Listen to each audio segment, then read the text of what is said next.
Online app promise money in just 5 minutes, but in India, that 5-minute decision has cost people their peace, their privacy, and in over 100 tragic cases, their lives. Before you think this won't happen to me, stay with me. In the next few minutes, you will see how one missed EMI can lead to your photos being posted online, why even RBI rules can't fully protect you, and what you should do instead when you really need money fast. By the way, I'm Nikhil. I'm a chartered accountant by profession. I've spent nearly 2 decades working with EY, PwC, and one of India's top wealth management firms before launching my own startup. And this is Finicky, where we make money simple and safe. So meet Ramesh, a cab driver from Hyderabad. He borrowed 50,000 from a popular loan app. He planned to repay it in 2 weeks, but due to a family emergency, he missed repayment by just 1 day. The next morning, his WhatsApp was full of abusive messages. Someone had morphed his photos, his friends, relatives, even passengers got calls accusing him of being a fraud. It's hard to imagine, but this is happening to thousands of people across India,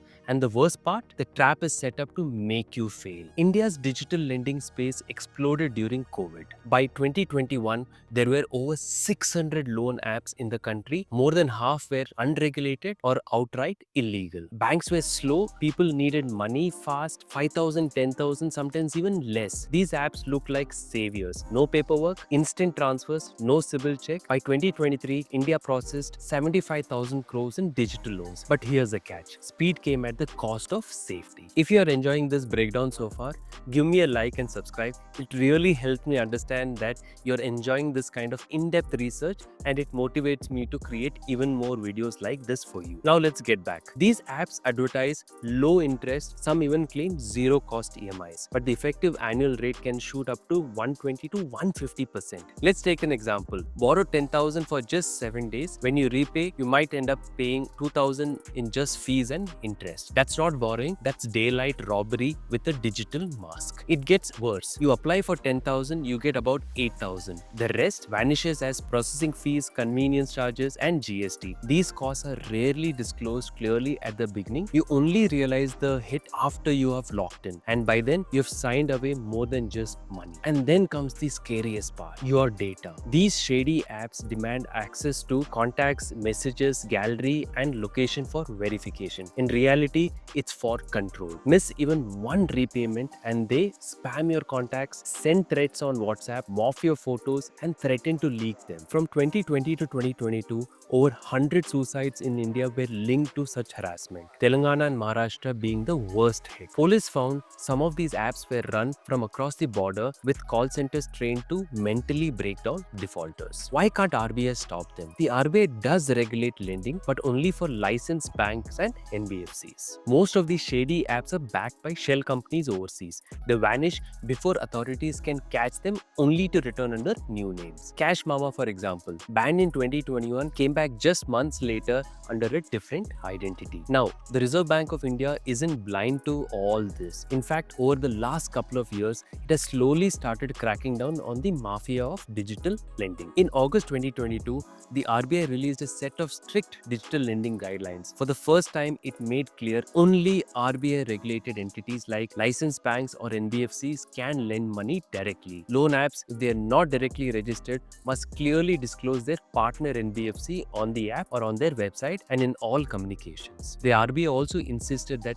all charges, interest rates, and repayment terms must be transparent. No more hidden fees, no more confusing fine prints, and perhaps most importantly, the RBI banned apps from accessing your contacts, gallery, or location without explicit necessary justification. From a data privacy standpoint, the RBI made it mandatory that all user data must be stored on servers located within India. And to give users a way out of harassment, they mandated a 24/7 grievance redressal mechanism. Basically, if something goes wrong, you must know who to contact and they must respond. Sounds solid, right? But here's the problem. Enforcement is slow. In 2023, the Ministry of Finance still found 250 plus illegal apps operating in India. It's a game of whack-a-mole. Ban one, 10 more just pop up under different names. So, if these online loan apps are risky, what do you do when you really need money in a pinch? Because let's face it, not everyone has an emergency fund sitting in their account. Sometimes your fridge breaks down, your bike needs urgent repair, or a medical bill lands without warning. Let's be real, in those moments, Waiting on a bank paperwork or credit approvals doesn't feel like an option. But here's the good news. There are safer, more transparent ways to borrow even for small ticket emergencies. 1. Pre-approved bank loans. If you have an account or salary history, many banks offer pre-approved personal loans processed in hours at regulated interest rate. 2. Well-known NBFCs like Bajaj Finserv, Tata Capital, HDFC and others offer short-term loans with clear terms and proper documentation. 3. UPI-based credit lines. Apps like Cred, PhonePe, LazyPay partner with RBI-regulated NBFCs to offer transparent interest with no harassments. 4. Credit cards. Yes, interest is high if you delay, but still safer than illegal apps. Your rights are protected.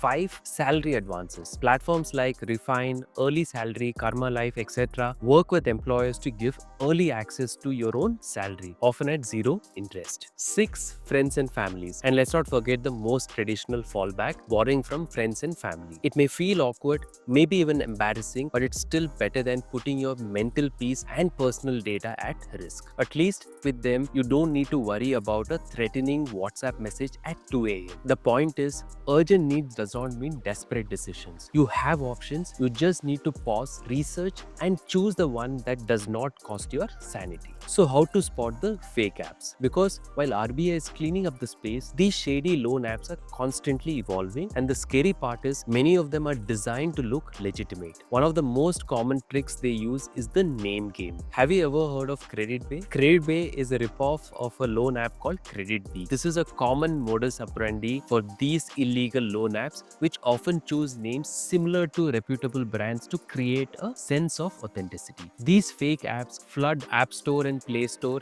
and even third-party APK sites, especially targeting people who are searching in a hurry. The app interface is very slick, the language is very professional, and the promises are too good to be true. And once you download and apply for a loan, you are caught. These are the apps that demand access to your gallery, contacts, and messages, all under the guise of quick verification. First, verify if the lending company is registered with the RBI. You can check this on the official RBI website. There's a list of all legitimate bank and NBFCs. If the app doesn't clearly mention its lending partner's name upfront, that's a red flag. Next, check the app permissions. A genuine loan app has no reason to ask for access to your photo gallery or mic or even full contact list. If it does, that's not a lender, that's a predator. Also, take 5 minutes to read the 1-star reviews on the Play Store. You often find hidden warnings from users who have already been scammed. And finally, yet most importantly, trust your gut. If the offer seems too easy, too fast, and too good to be true,